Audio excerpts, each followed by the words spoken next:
Val, all right. And I'm going to say something nasty. Hello, darling. Where have you been? Oh, me? Did you suppose I was talking to you, Ninny? Well, I don't know. We got so many animals around this place. I can't tell whether it's me or the canary you whistled at or whether it's me or the cat you're scatting. That ain't no pun either. Just exactly where have you been at this time of the morning? Here, I've kept breakfast waiting. Well, breakfast and I have waited for each other a long time. Let's get to it. Oh, I said it's a pun a long time ago. Oh, don't feel badly, darling. I'll get you a new cat. I don't like the shifty look in your eye. What have you been doing that you shouldn't? Oh, ain't that just like a dame? Here I get up early in the morning to go out and dig worms for Louise, and you get sore. Canaries don't eat worms, you idiot. They eat seeds. How was I supposed to know Louise was a vegetarian? That's a pretty thin excuse. There's no place to dig worms around here anyway. Sure, there are lots of places. Well, I noticed that you didn't bring any home. Well, I didn't have anything to crack the pavement with. I would have. Oh, it ain't enough to eat. Where have you been? The condemned man didn't even eat a hearty breakfast. See here. What's the matter with you, anyway? Well, you see, it was like this. A long time ago, when I was just a little child, I was eating frog legs, and I got kicked in the head. Mm-hmm. So ever since, I've had a desire to get up early in the morning. Well, today I got rid of my inhibition. Yeah, my inhabitants. I got up early and I went out for a walk. Have you the nerve to stand there and tell me that you got up and went for a walk of your own free will? Well, it wasn't exactly free. It cost me a good deal of effort. Oh, I oughta... Get me something to eat. All right, I'll get you something to eat, but the only reason I'm doing it is because it's a lot of fun. As far as you're concerned, I wouldn't give you the static off our radio to keep you from starving to death. Val, you went out without your scarf. What do you think of that? I did it, that. No, you know, it seems to me I put it on when I went out. Bet you some pickpocket took it. Now, you see here, that's selfish of you. If you should get sick with one of your sore throats, that'd put us out on the pavement. It's not fair. Yeah, it ain't fair to me to let me starve to death either. Well, come out in the kitchen. I got some ham fried for you and maybe an egg. Or two. Sit down and don't get it in my way. All right, but it's getting so I'm afraid to sneeze around this joint. Just let me hear you sneeze, and I'll wrap you up like a Christmas package and put you in bed with the biggest, hottest mustard plaster you ever saw. Yeah, I'd like it with mayonnaise.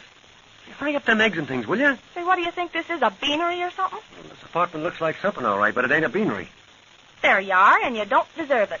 Boy, that looks good. Look at them eggs, huh? With yolks as big as baseballs. You know, I'm going to learn how to cook good. I'm going to make some biscuits tonight after the show. Well, you get a better permit from the government to carry concealed weapons first. I'll never forget the first ones you made. I still got a dent in my stomach from them.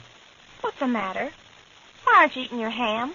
Well, on account of the way it tastes, for one thing. Well, the butcher told me it was the best he had. He wasn't counting his shoes, was he? He said he cured it himself. Maybe he did cure it, but it's had a relapse since. Well, maybe I didn't cook it right. Cook it? I thought you tanned it. Oh, gee, I'm so disappointed I could cry.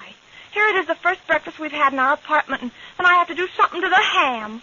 Oh, gee. Oh, gee, baby, I was only kidding. It's the best ham I ever tasted, honest. Look, I'm eating it, see? You look like you were eating an inner tube. Oh, it's a little tough, but it's got a nice flavor. That's the way I like it. Just exactly right for me. Of course, there's some people who like it tender, but not me. When I eat, I want to know I'm eating something. Gee, you're sweet, but don't eat any more of it. I'm afraid it'll make you sick. Thanks for the act, though. Okay. I'd eat a handful of safety razor blades for you. I don't believe it. But I haven't any anyway, so we'll let that go. Say. Oh, here it comes. Where were you this morning? I know that you wouldn't get out of bed at that time to do anything that you should do. You wouldn't even follow your inclinations if they got out of bed before noon. Listen, you're so suspicious that every time I yawn, you think I'm saying something under my breath. Then why that silly expression on your face? I can't put it anywhere else, can I? You've done something, Val. Now, what is it? I went for a walk, I tell you. Yeah, that's what you tell me. What did you do? We've been married a long time, and this is the first time you ever got out of bed without me having to commit violence to get you out. Well, I tell you, I went out and got a secret. What? You got so fresh and cocky about yours, I just thought I better get one, too. You'd be getting to think you're the only guy that could have one. Any guy can have a secret. It's the smart guys that can keep them. Yeah, I suppose you think I ain't smart enough to keep a secret or something, huh? Well, if you're smart, you've been keeping it a secret from me for a long time. You're no fooling, kid. You take more falls out of me than the guy that tore up the calendar. Honest, Alan, if I believed everything you told me, I'd have a head the size of a peanut. Now, don't be stubborn and tell me what this surprise of yours is all about. Nothing doing. This is a secret. No, fool, and you're so stubborn that I'm surprised you can get both your feet to walk in the same direction at once. And after I watch you dance sometimes, I think you need a compass. You know, to point due north and due south, instead of due to trip. Oh, come on. Tell me what all this is about. Are you sure this isn't a confession instead of a secret you've got to tell me? Now, listen. You know what I'm going to do before I even think about it. You must have second sight or something. That's woman's intuition. Yeah, some people just call it nosy. Oh, Val, tell me. It's a surprise. You wouldn't tell me yours, so you got to wait like I did, see? When are you going to show it to me? Well, get on your hat and coat, and I'll take it out and show it to you now. It seems as I've known you a long time, and You're a friend of the family's and everything. I gotta wash the dishes first. What do we got a cat for? Come on, you wipe them and I'll wash them. It'll only take a minute. Me, an artist, wipe dishes? That's beneath my dignity. The only thing that I could think of that'd be beneath your dignity would be buttoning a worm's vest. Your art. Your art. If an art is something you consecrate your life to, then yours is sleeping. There's a dish towel Where? over there. I won't do it. Here, be careful of this dish. What's a surprise? Well, I ain't going to tell you. You talked me out of one surprise, and you ain't going to talk me out of this one, see? Another thing. You're going to be surprised even if I have to put mousetraps in your pocket to do it. Be careful of those dishes. Listen, don't you worry about me. You think this guy Willard can juggle, huh? Ha! What's this? Hey, Val, don't do that. Oh, if you break that dish, I'll christen you with all the rest of them. Listen, these dishes are just a sight. Now you've gone and done it, Smarty. You've broken it. No, it ain't broken. It just ain't fully assembled, that's all. But don't worry, we got another dish, ain't we? There's one we won't have to go to all the trouble of washing again. You're the most awkward person in the world. The only thing you ain't broken is your sleep and your shadow. Well, listen, I'm just strong, that's all. You couldn't even lift a mortgage on an apple box. Well, after looking at the rest of the furniture in this place, see, I just come to the conclusion that a broken dish was the only thing that would have enough angles to go with it, so I... Yeah. Between those dishes you broke and those I washed, we're through. Never mind about the dish, darling. Let's go and see this surprise of yours. Okay. Get your hat and coat.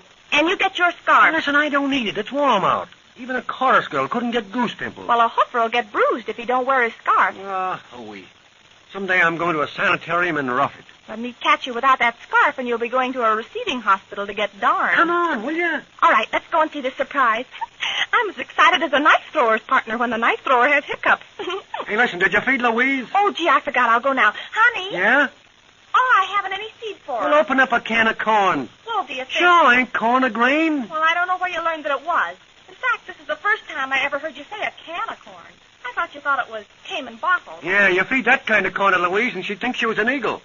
You'd come home and find her flying around with pun between her teeth. Birds haven't teeth. Well, then corn's just a thing for her. She won't be trouble with getting it between her teeth. All right, but I never heard of a bird eating corn. Hey, come on, hurry up and open up the can. Let's get going. Will you change Louise's water? Oh, Louise ain't no goldfish. She ain't no camel either. Oh, I can tell that from here. Here's your coffee and cakes, Louise, honey. Come on, let's go. Okay, Skipper. Listen, you know, I'm getting to like these run-it-yourself elevators. This morning I found out they had their good points. You know how I hate to go down in a fast elevator, don't you? Well, I discovered in this thing that if you punch the buttons from floor to floor, you can go down a little at a time, see? It ain't half bad that way. It ain't taking a little at a time. Well, we aren't going down this little by little, because I'm going to see a surprise. Oh, gosh, I hate to go down in elevators. If we got to live on the 18th floor, I'm going to buy a parachute and jump out the window. I'd feel better. Go on, push the button. No, you do it. I ain't got the nerve. Oh. I can't understand why going down in elevators gets you. Does that make you sick? No, don't make me sick. It feels like your stomach got caught in a nail at the top floor. And by the time you get down, it's all stretched. Oh. Well, there's one trip that's over anyhow. Boy, and ain't I glad. Why, you're positively pale. Yeah, I fade in high altitudes.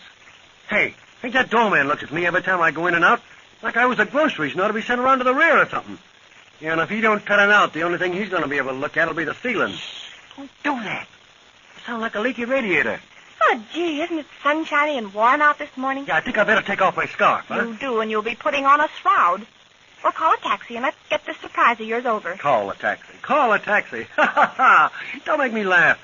Step right this way, please. Don't, Val. The guy that owns it might come out and get sore because we're monkeying around his car. Listen, the guy that owns it is out and he won't get sore. This is the delivery wagon of Laverne and Valentine. Val! Like it, baby? Gee, look at them fenders, huh? Did you buy it this morning? Yeah. But how did you pay for it? I bought it on time. Well, you'll be doing time if you don't watch out. Oh, gee, it's beautiful. The swellest purple color. Yeah, it's freewheeling, too. Freewheeling? Mm-hmm. Say, what do you know about that? The only freewheeling you ever heard of was pushing a wheelbarrow in a prison yard. Who's going to drive it? I am. I drove it here. Did you hit anything? Oh, not much. Where did you learn? The guy that sold me the car gave me a book. Oh, gee, a car, an apartment. Oh, honey, kiss me. You mean right here on the street? No, on the mouth. No, nothing to it. People are liable to think I'm a sheik or something. Come on, get in, huh? We go for a ride in the country. We go over to Brooklyn. Well, suppose the brakes don't work or something. Would you know what to do? Sure. Hit something cheap.